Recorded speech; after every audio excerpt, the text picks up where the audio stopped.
అస్మద్గురుభ్యో నమః. Rheumatoid arthritis. Rheumatoid arthritis నొప్పి ఒక జాయింట్ నుంచి లేదా ఒక వేలు నుంచి ప్రారంభమై శరీరంలోని అన్ని జాయింట్లకు విస్తరిస్తుంది.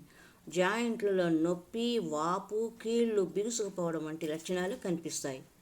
దీనికి కారణము జీవక్రియ లోపం, అజీర్ణము, ఆకలి తగ్గడం, గ్యాసు, మలబద్ధకం, శరీరంలో తయారయ్యే రసాయనాల అసమతుల్యత, హార్మోన్స్ అసమతుల్యత. Psoriatic arthritis. సోరియాసిస్ అనే చర్మ వ్యాధిలో రుమటాయిడ్ ఆర్థరైటిస్ మాదిరిగానే లక్షణాలు ఉంటాయి. రుమటాయిడ్ ఆర్థరైటిస్ ఈ వ్యాధి ఒక కీలుకు పరిమితం కాకుండా శరీరంలోని అన్ని జాయింట్స్కు విస్తరిస్తుంది. దీనిని ఆటో ఇమ్యూన్ డిజార్డర్ అంటారు. చలికాలంలో దీని బాధ ఇంకా ఎక్కువగా ఉంటుంది. దీనివల్ల కీళ్లలో నొప్పి, వాపు ఉంటుంది. ముఖ్యంగా ఉదయం పూట నొప్పులు ఎక్కువగా ఉండి కదలలేని పరిస్థితి కనిపిస్తుంది. రుమటాయిడ్ ఆర్థరైటిస్ ఆటో ఇమ్యూన్ వ్యాధి జాయింట్లలో నొప్పి, వాపుతో ప్రారంభమై కార్డిలేజ్ ఎముకకు విస్తరిస్తుంది. రెండు చేతుల మణికట్టు దగ్గర కూడా నొప్పి రావచ్చు. జాయింట్లలో నొప్పి, వాపు ఉంటుంది. మణికట్టు, మోకాలు జాయింట్లలోనూ ప్రభావం ఉంటుంది. ఆయుర్వేద చికిత్స. కీళ్ల నొప్పులతో బాధపడుతున్న వారికి RA ఫ్యాక్టర్, ESR, రక్త పరీక్షలు, ఎక్స్రే ద్వారా నిర్ధారణ చేయవచ్చు. చాలా సందర్భాల్లో కీళ్ల నొప్పులు, ముఖ్యంగా ఆస్టియో ఆర్థరైటిస్ తగ్గాలంటే కీళ్ల మార్పిడి చికిత్స తప్ప గత్యంతరం లేదని భయపడుతుంటారు. కానీ ఆపరేషన్ లేకుండా జబ్బును తగ్గించగల మందులు అందుబాటులోకి వచ్చింది.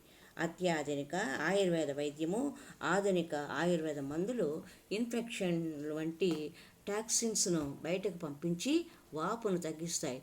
దెబ్బతిన్న భాగానికి రక్త సరఫరా సవ్యంగా జరిగేటట్టు చేసి గాయం త్వరగా మానడానికి సహకరిస్తాయి. కండరాలను బలోపేతం చేస్తాయి. నొప్పిని, వాపును తగ్గించడంలో తోడ్పడతాయి. రుమటాయిడ్ ఆర్థరైటిస్ చికిత్స ఆరంభిస్తే దెబ్బతిన్న కార్డిలేజ్ను పునరుద్ధరించగల అవకాశము ఆయుర్వేద వైద్యంలో ఉంది. సమస్యను నిర్లక్ష్యం చేస్తే జీవితం భరించలేని దుర్భరంగా తయారవుతుంది. ముఖ్యంగా వృద్ధాప్యంలో ఉన్నవారు ఆందోళన చెందకుండా, ఆపరేషన్లు అవి ఇవి హాస్పిటల్ చుట్టూ తిరగకుండా చక్కగా ఆయుర్వేద మందులను స్వీకరించి తగినంత విశ్రాంతిని తీసుకొని మనస్సును, బుద్ధిని ప్రశాంతంగా ఉంచుకునే మంచి అలవాట్లను ఏర్పరచుకున్నారంటే ఈ సమస్య నుండి బయటపడవచ్చు. చక్కగా ఆయుర్దాయాన్ని పూర్తి చేసుకోవచ్చు. ఇది ఆరోగ్యపరంగా మానవులు ఆచరించవలసిన ఆరోగ్య చిట్కా. హరి ఓం తత్సత్.